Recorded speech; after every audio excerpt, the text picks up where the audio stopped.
All right, I've been gone for 4 or 5 days. I cannot stress this enough. When I come back from a 4 or 5 day vacation and I have multiple stories that have developed and I haven't touched any of them and they connect like this video, I can't stress this enough. There is enormity to what I am about to lay out that is not equaled in almost any video that I've done in the last year, because we're going to talk about Tyson Fury, Jon Jones, potentially UFC 300. We're going to talk about Francis Ngannou's response to Dana nuking him from orbit. Okay, he did the press conference. He talked all that, talked all that trash about Francis and his deal and the PFL, etc. And then you had Francis respond today in very, very notable fashion. He like one of those tweets, tweet on tweet on tweet, tweet on top of a tweet on top of a tweet that you do when you're generally mad or you want to put out an epic response. And then something has happened at PFL that I'm not sure if people are aware of, or at the very least, it is a rumor from Twitter that, as far as I understand, is real. And so this is, okay, just in case you can't see that, here's where we're going, okay? Boom. Okay, do you have any idea what that means? Do you have any idea what that means when you put all of the pieces of this puzzle together? You probably don't. I'm going to put them together for you during this video. And you know what I'm not going to do? I'm not going to interrupt you with anything other than just to say, please subscribe to the channel if you haven't yet. That's what I ask. You watch my videos. All I ask is that you subscribe. Just click subscribe one time, sign in, subscribe, and we're done. And we're handshaking it because I would do it for you. I appreciate it. Now, let's jump into this thing because I honestly don't even know where to start. I'm going to start actually with the Tyson Fury and Jon Jones thing because that leads us very nicely into the next thing, okay?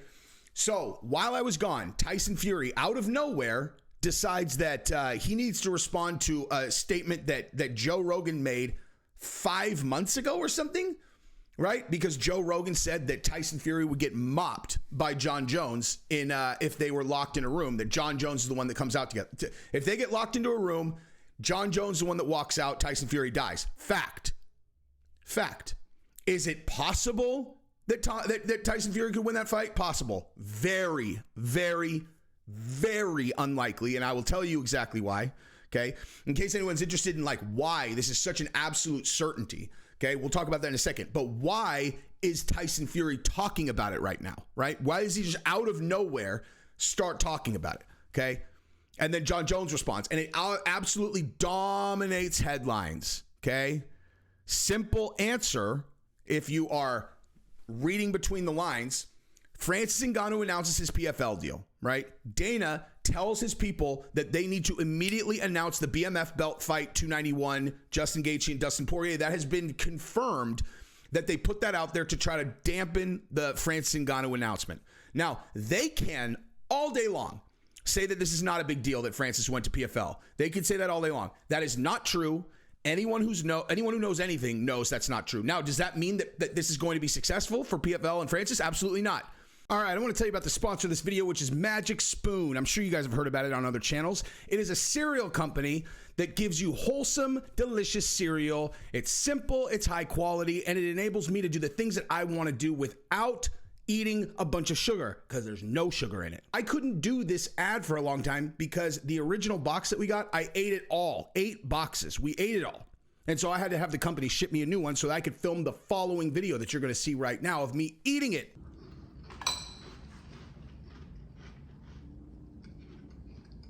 It's delicious. And so go ahead and click the link below for some Magic Spoon cereal today. You build your very own variety box and you use the code FIRE for $5 off. You can choose from the best-selling cocoa, fruity, frosted, peanut butter, cookies and cream, maple waffle flavors, plus other awesome flavors, including honey nut, blueberry muffin, birthday cake, cinnamon roll. You can also add the cookies and cream and cocoa peanut butter flavor cereal bars to your variety box. Magic Spoon is so confident in their product that they will give you a 100% happiness guarantee. If you don't like it for any reason, you go ahead and get your money back, no questions asked. So click the link below and use the code FIRE for $5 off, or go to magicspoon.com/fire to save $5 off your order today.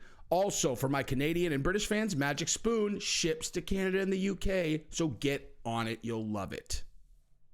But what it does mean is that there is genuine, tremendous risk to the UFC's dominance globally because of this deal, especially given this, okay?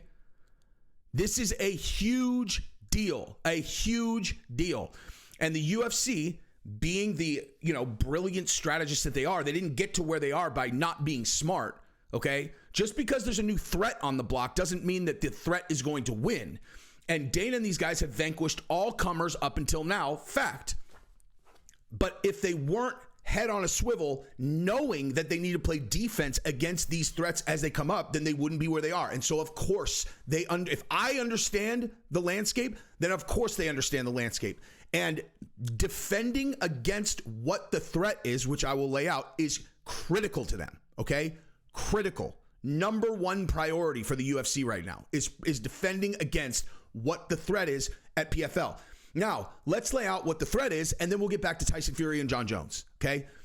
The threat is that PFL successfully takes the pay structure that they laid out for Tyson Fury, for Francis Ngannou, and makes it financially viable, okay? So Francis gets $8 million a fight. His opponent gets $2 million a fight. That's an enormous nut to cover, okay? They're going to have to fill up a whole other card. If they can make that into a financially viable business model that will continue, then they're going to have to start paying guys a lot more money. They also are going to be at risk of losing lots of big fighters, which is the cornerstone of them being successful. So they need to make sure that doesn't happen. How do they make sure that that doesn't happen? Okay? Or actually, let me rewind. How can PFL make that happen? Because it is a huge gamble that they've taken. Huge. How can they be successful in covering a $10 million just on the main event card? Nut. Okay? There's only one way. And it sure as hell is not having Francis stand across the octagon from someone currently signed to PFL. Everybody looking in that direction, that is not going to work, okay? That is not going to work. Put Francis against anybody they've been talking about at PFL, that is not going to work. You are not, because you need to sell pay-per-views. You are not going to be able to cover a $10 million just main event nut with like a TV deal. They have to sell pay-per-views, 100%. So if you put Francis in there with just some can that he's going to decapitate, everyone's going to steal the fight, and they are not going to make their money. It's not going to be viable. This whole experiment dies, period. So what they absolutely need at PFL is they have to find a huge name guy to put across the octagon from Francis, okay? A huge name guy. In addition to that, they need to defend against Francis getting a huge boxing fight where he makes an enormous amount of money. We've talked about that extensively on this channel because then they have to think about all these fighters trying to get out of their contract to go to try to box, whatever. But the key is there are only a handful of guys that could fight Tyson or could fight Francis Ngannou and make that kind of money, all right? Now, this doesn't even bring into account the new info. This was my video if I would have done a video 3 days ago, before I even knew about PFL, $280 million and buying Bellator, all right? Now, assuming that I can't verify that that's accurate, but assuming that that's true, as it's been stated in on Twitter, hang on. So I'm getting... All right, so that text, okay, I just literally just text because I texted, I put feelers out to see if it's true, and I'm getting smirking unconfirmation, okay? Not really sure, but definitely not, no, it's not true. So bottom line, highly likely that it's true. Highly likely that it's true. Can't confirm for sure, highly likely that it's true. But that changes everything. $280 million buying, consolidating Bellator and PFL with $280 with work. Okay, however much you're going to buy Bellator for, and then another and 9 figures in working capital. Do you have any idea what that enables them to do? Okay, they're going to have Michael Venom Page. They're going to have Pitbull. They're going to have anybody who's a big name that's at Bellator will be under the PFL banner that they'll be able to put on undercards with Francis and whoever they get to in the super fight division. If they secure a fight with Anthony Joshua, with Deontay Wilder, with someone big like that, there's only a handful of guys. It's going to work, okay? It's going to work. It's going to work, okay? So in addition to the fact that they will have this enormous new player on the block that is a true, genuine business threat to them, they also will lose the ability to look like they're the only game in town. Now, why did everybody chastise Francis as soon as he left, right? Why? Because they're like, well, as an example, what am I allowed to say? Okay, so like as an example, I know for a fact that Francis went into certain meetings laid out how much money he wanted, and the company he's talking to tells him, go back to UFC, dude. Okay? Because they're the only ones who can pay you that money. PFL is making a play at, like, there's $280 million, buying Bellator, doing this international push, getting Francis. They are going all in. This is a real thing that's happening. If you understand this is a real thing that's happening, a real threat, okay? So, UFC was the only mixed martial arts, organization on the block that can do any kind of super fight, right? So Francis is out there. He's getting into the octagon, or he's getting into the ring with Tyson Fury, making it seem like, oh man, like we're gonna do this fight, yada yada yada. Okay. Well, guess what? Now that you have all these chessboard pieces getting moved into place, each one making it more clear what is happening. PFL is making a run. They have $300 million now. They're buying Bellator. They just signed Francis. They're going to develop Africa. They're going to build all the fight infrastructure in Africa, which is not even a moderately small deal. It's an enormous deal. Enormous deal. And we'll talk more about that. So if you're the UFC, how do you combat that? Okay, because up until now, what you've done is you've locked everyone in. Right? You've locked all the talent in place. So what do you do now as Francis is broken apart and his only play is to go get a huge name and put on that fight? What does that do to the impression in the global public of, who's capable of putting on super fights? It means there's another game in town. So what do you do? What do? You do it. You put on a super fight. Oh, you were going to do a Tyson Fury fight? How about we do a Tyson Fury fight? How you like them apples? Okay. How about we do a Jon Jones Tyson Fury super fight at UFC 300? How about that? What do you think about that? How about we do that? Tyson Fury has a great relationship with WWE, and the UFC can break the bank to do that fight because it's so important. Okay. It's so important. As soon as I saw that come out, Tyson Fury going at Jon Jones, immediately I was like, they're doing this. Because why would it be happening otherwise? Okay? Why would it be happening otherwise? Why, all of a sudden, Tyson Fury is going at Jon Jones and Jon Jones is responding and everybody's like, come on. Okay? Now, obviously, I'm a conspiratorial person, but if you see all the pieces in place, what are the odds that Tyson Fury just now saw a thing that Joe Rogan said months and months and months ago, and then he made some statement about it? And because this is what I'm saying, when Tyson Fury was talking about Francis before, that was not coincidence, and I can tell you that for 100% sure. Okay, for 100% sure. But when he was doing that before, he's doing that because they're setting up a fight with Francis. We've talked plenty about what happened there, but now, okay. Now, the play the UFC makes is they put the fight on, and you want to know why they can do it and not have to worry about what they would have had to worry about with Francis? So, as an example, when they were talking about, potentially... Now, I think this is a mixed martial arts fight, by the way, right? I think what they're setting up is Tyson Fury to come fight in mixed martial arts against Jon Jones. That would be my guess. And then potentially, maybe they do a boxing match. Who knows? But the reason why I knew they wouldn't do a Tyson Fury fight with Francis unless they had absolutely no choice is because then they have to worry about every single other fighter in the UFC being like, well, what's up? I want to do a boxing match. Kamaru wanted to do a Canelo fight, right?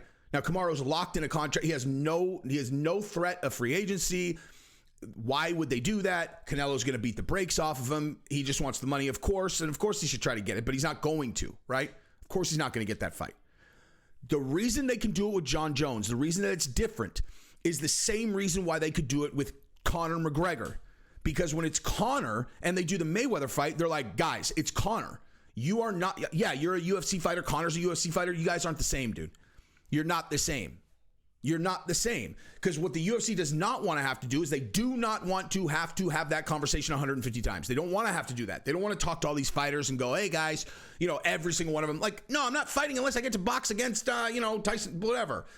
They don't want to have to deal with that, right? And also, not just have to deal with it, they also then have to worry about them trying to fight their contract out so they can go box on the outside, okay? If the impression is that there's so much money in boxing, then why would anyone not want out of their contract so they can go box? Of course. So they only do it when you have the ability to explain it. And with Jon Jones, you can explain it in the event that you were going to put, and that doesn't even necessarily mean they're going to do boxing. I'm talking if they did do a Tyson Fury fight with Jon Jones externally, they could explain it away as it's Jon Jones, the same way that they did with Conor McGregor. In addition to that, I think they're going to do an MMA fight because that's what they alluded to. Okay, Tyson Fury saying, "Oh, Joe Rogan's a little munchkin that said blah whatever he said," and he's like, he's out of his mind. Two people go into a room, me and Jon Jones. Jon Jones walks out. You're crazy. I'm the baddest man on the planet. Nah. Okay, and that's not because mixed martial arts always beats boxing. That's not why. Okay, that's not why. That's not, and that's not a perfect science. Now, I will say historically, when you take a boxer and you put them in kickboxing, the boxer can win, depending on their ability to defend kicks, etc. But you're throwing in two extra limbs that can hit you from much farther away. Most of the time, a kickboxer is going to win, of course. You throw a kickboxer into a boxing match, you would think that it translates well. It's like, well, they are always using they have to defend punches anyway. It's a different sport, dude. It's not the same. The boxer almost always wins, right? Okay.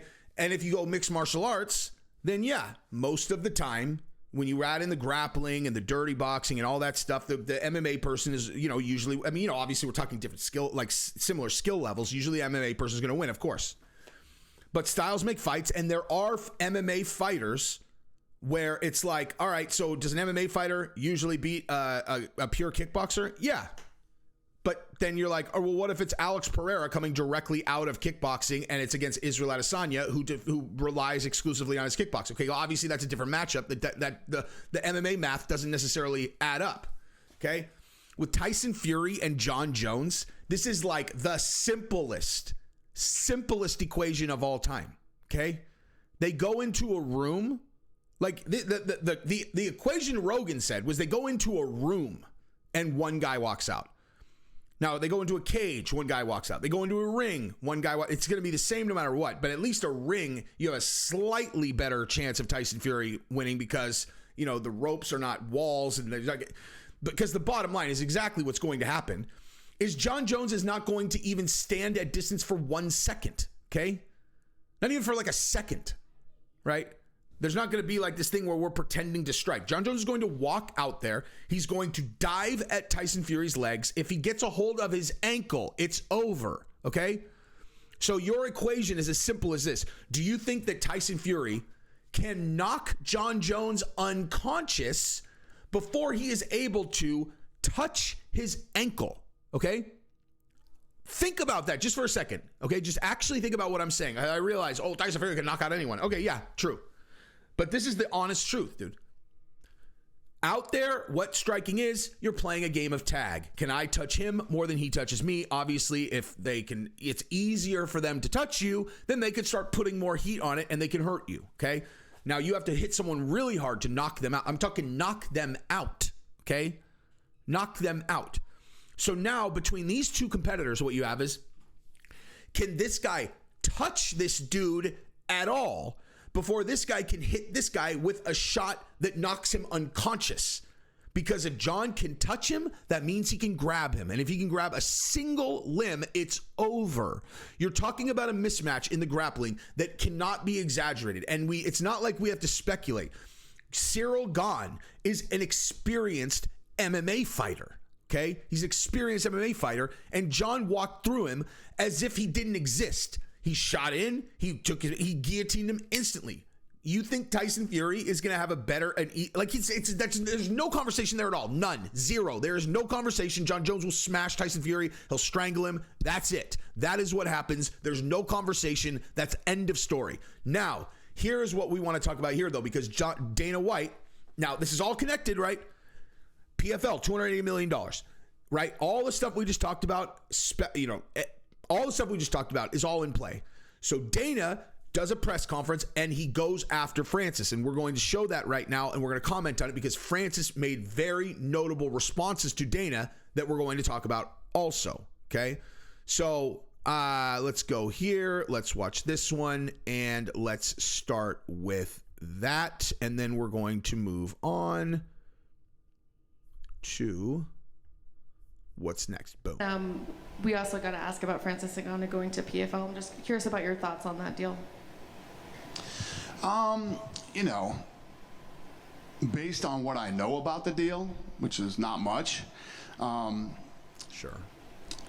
it makes no sense to me. I mean, you're going to pay a guy not to fight for a year, and it's already been like 18 months. He's fought 3 times in the last 3 years. It's just not. So he knew about he's like, I don't know that much about it, but I know he got a big signing bonus and he's not even going to fight for a while, which is true. Not what we do here. It's not what we do. And True. And the day that we released him, You didn't release him. His contract expired. I knew exactly what was going to happen. And Francis wants to take 0 risks. Doesn't want to take any chances. And he obviously didn't want to take a chance against Jon Jones. This is ridiculous and not true.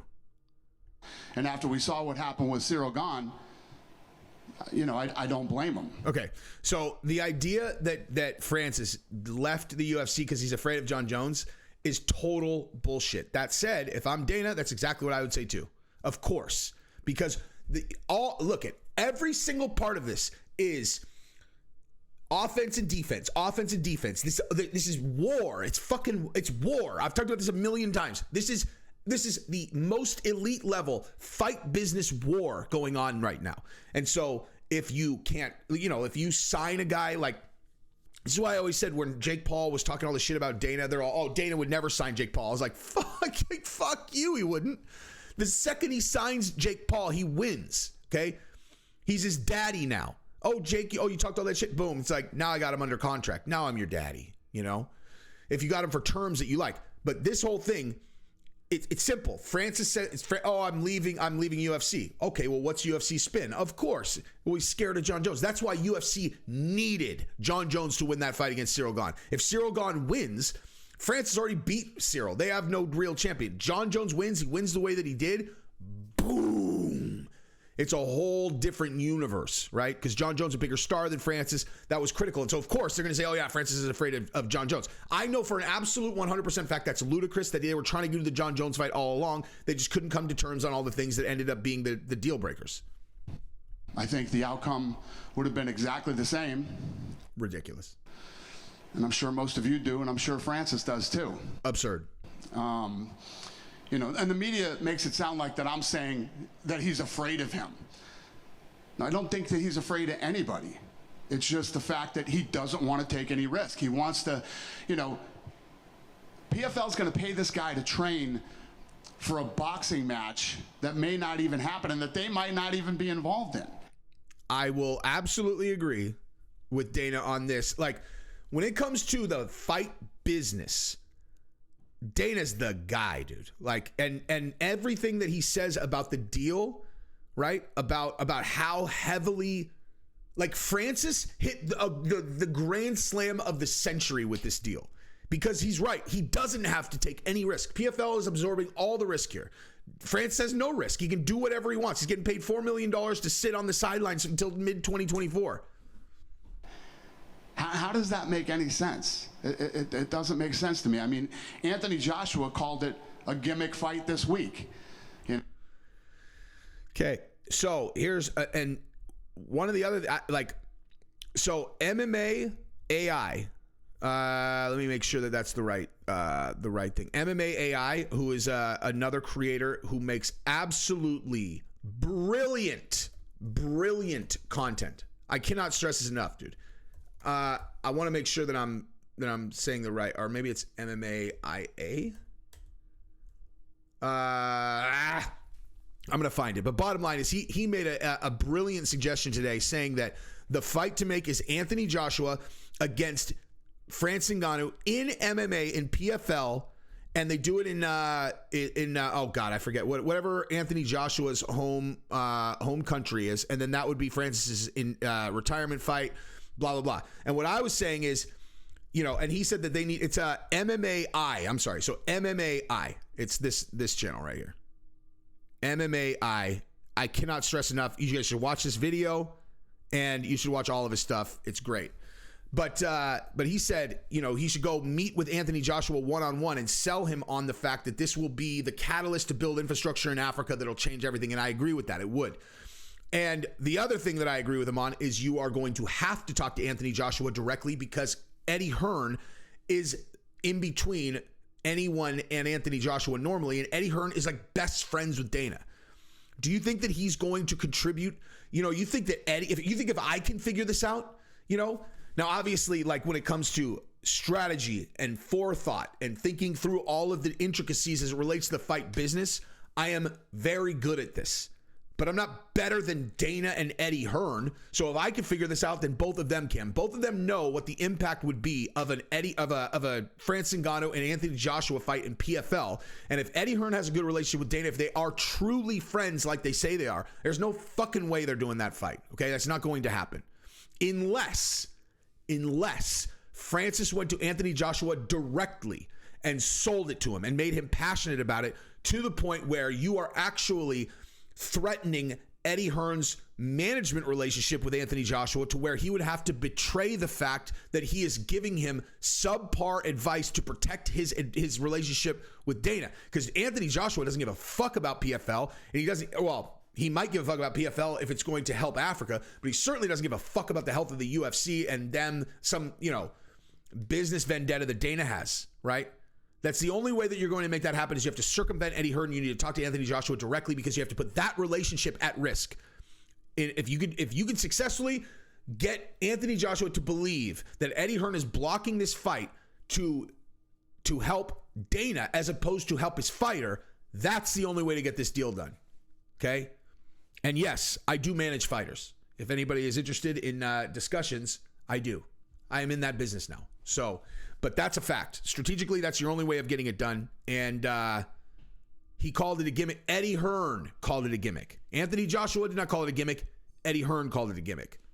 You know, he when asked about that fight, he's like, I'm focused on fighting the best guys in the world. You know, I'm not interested in the gimmick fight right now. And that's one of the big... Again, Eddie Hearn said that, not Anthony Joshua. ...problems with boxing right now is it's all about these gimmicky type fights.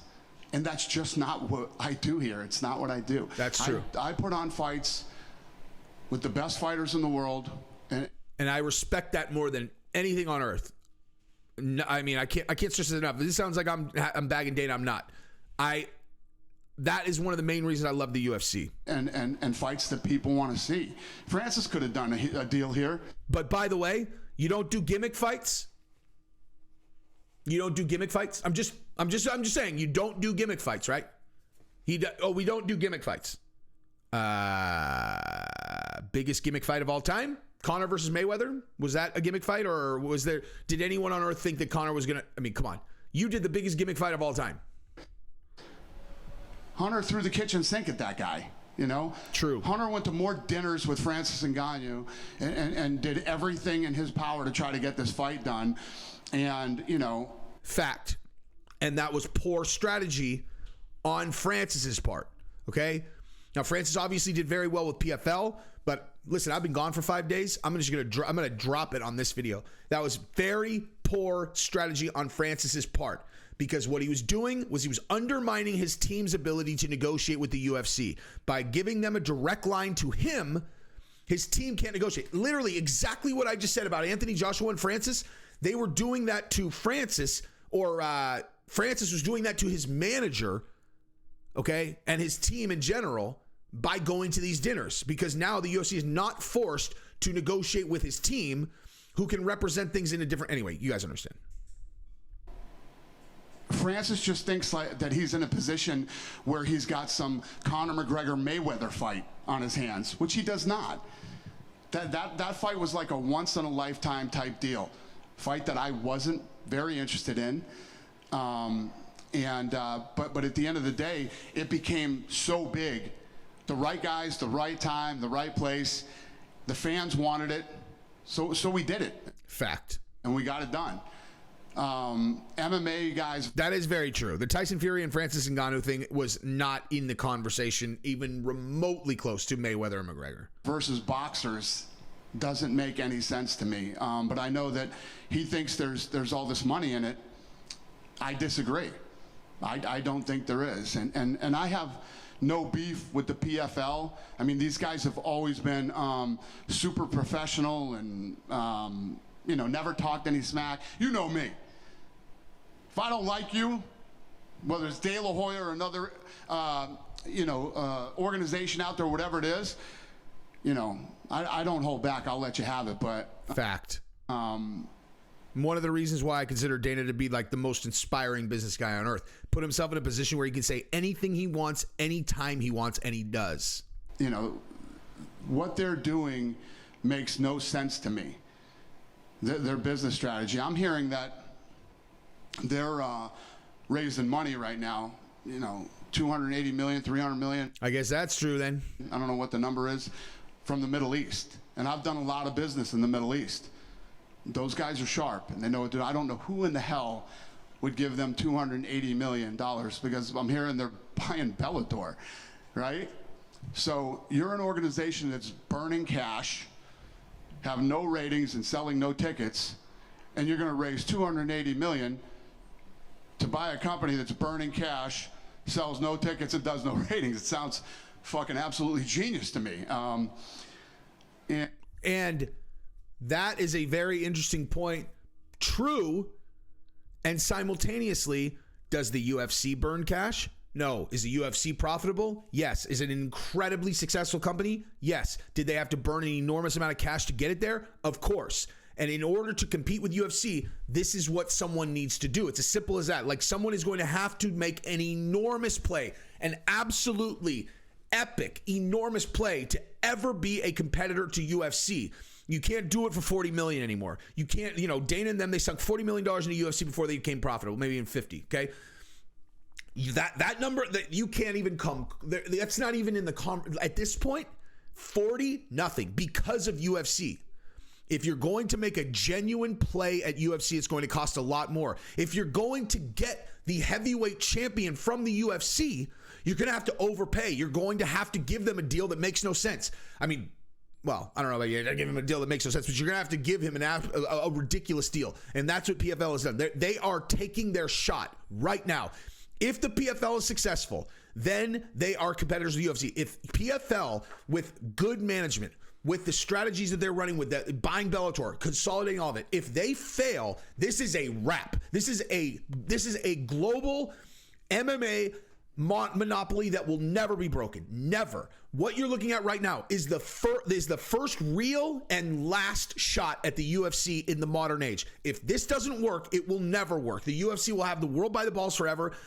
And honestly, I don't have a dog in this. I'm saying that's what you're looking at. You're looking at a global epic war for the MMA business in general. Okay, you have an established enormous brand. You have Google over here, and now PFL, Bellator combined, $300 million coming from the Middle East. That is the first real shot that anyone has taken at UFC since they become the real global monetary leader, business leader. So everything's on the line right here. Everything is on the line. Okay. Now, if you think the UFC is just going to go business as usual while this is happening, you're wrong. They're going to make plays to play defense against these guys. Okay? That's why I think Tyson Fury, Jon Jones, UFC 300 is on the table. Okay? They have to defend against these guys. And I don't know. And by the way, Dana knows this. Like I said, there's no chance that I am ever saying anything on this channel that sounds like, original insight that Dana has not figured out before I did. You know what I mean? Like, this guy knows. And I mean, I'm right, but he knows this also. And so the way he presents it publicly is strategy. Strategy. I don't think I've ever seen Dana implement something strategically where I was like, oh, he underthought, oh, they should have done this, they should have done that. Like, I mean, actually, if I really thought about it, I might be able to think of something, but anyway, whatever. I know how this story ends. I get what Francis is doing. I wish the PFL all the luck in the world. No, you don't. No, you don't. I wish him all the luck in the world. It's just not what we do here. Right now, when you think about it, he's going to this company. I don't know what they're paying him or what's going on or any of that stuff. He's not. Yes, you do. Even fighting their champions. That's because he's in the super fight division, and Dana understands this. You know what I mean? He wants to box. He signs with this company, and he's not even willing to fight their champions right now. He's fought 3 times in the last 3 years, and he's... Wow. come on. That's okay. Well, Francis responds to that part. It's been like 18 months since he's fought, and from what I'm hearing, he's not going to fight for another year. All the stuff that's being talked about, it's all bullshit by the media. The media is creating all this bullshit. It's like, I had to listen to this fucking Robin Black, who looks like he came out of a fucking 1997 fucking time warp, talking shit. If anybody needs a makeover, somebody please help that dude. Get him, what's that show on TV? Major Makeover or whatever the fuck it is. Somebody sign Robin Black up for that thing. This guy's out there talking all this shit about, you know, oh, we're just all about marketing, not the best fighters in the world, and all this really stupid shit. So a lot of this stuff's just coming from the media. But when you think about Francis, you know, their last champion, or maybe it was his current champion, lost to Tibura. Okay, right? So again, now this is Dana goes into this thing about that is not applicable. He's pretending he doesn't know that. He knows that, right?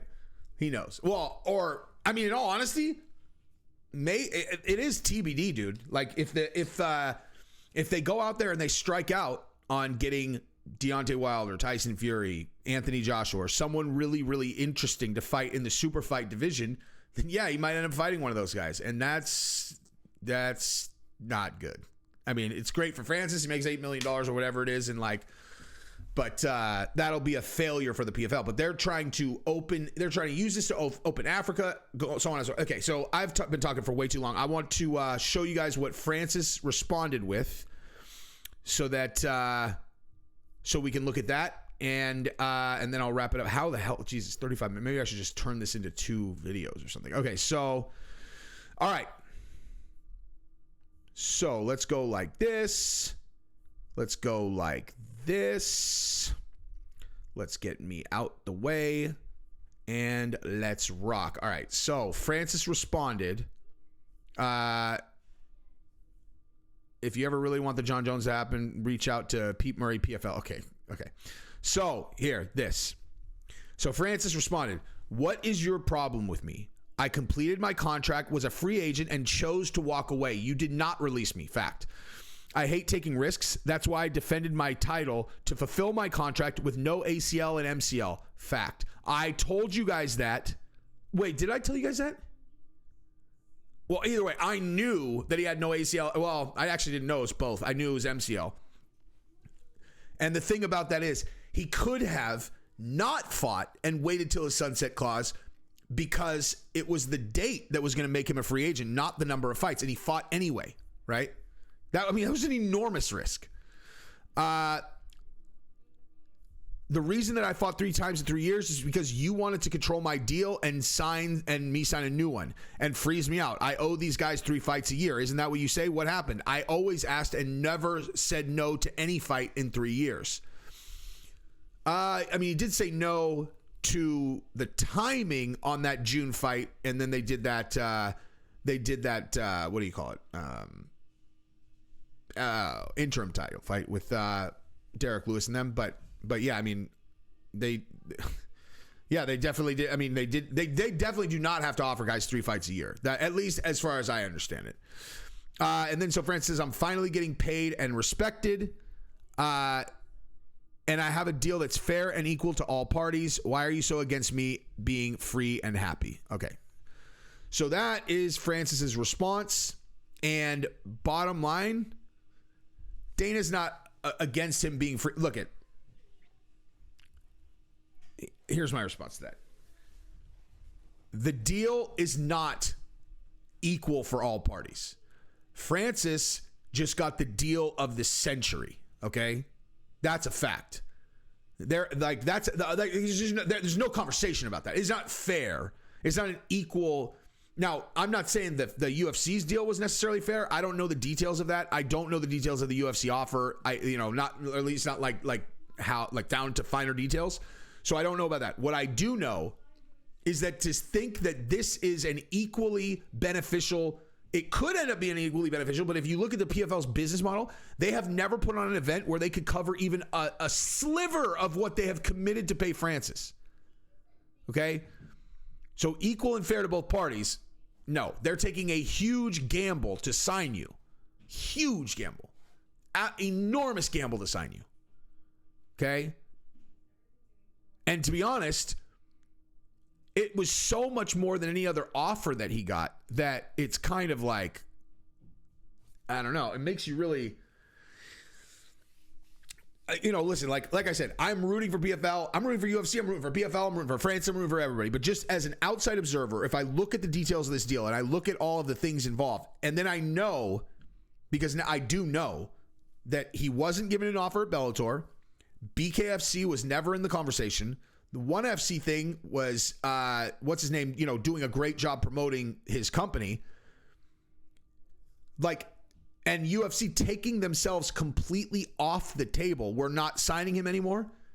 The PFL, it's like if you're selling your house for $400K and, people are trying to outbid each other. You got one bid for $400, you got one for $405, you got 5 bids. One's for $400, one's for $405, one's for $410, one's for $416. And then someone comes out of nowhere, they're all, what's the highest bid? They're all $416. They're all, we'll pay you $975. And you're like, $975? They're all, yep, $975.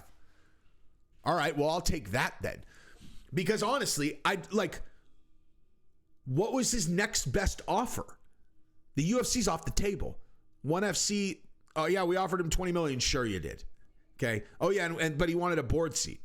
Okay, where do you think they came up with that $20 million number? Okay, they came up with the number $20 million because that's what Francis had already negotiated at PFL. Okay, 884. Speculating a little bit. Okay, 8 and 4. 8 per fight, 4 signing bonus, 20. And I'm backing into that because of ONE FC. Okay. May or may not have certain parts of the data, but I don't know for sure that it's 8 and 4. But he said 20. Okay. Call it 8 and 4. Okay. So ONE FC got that number from Francis.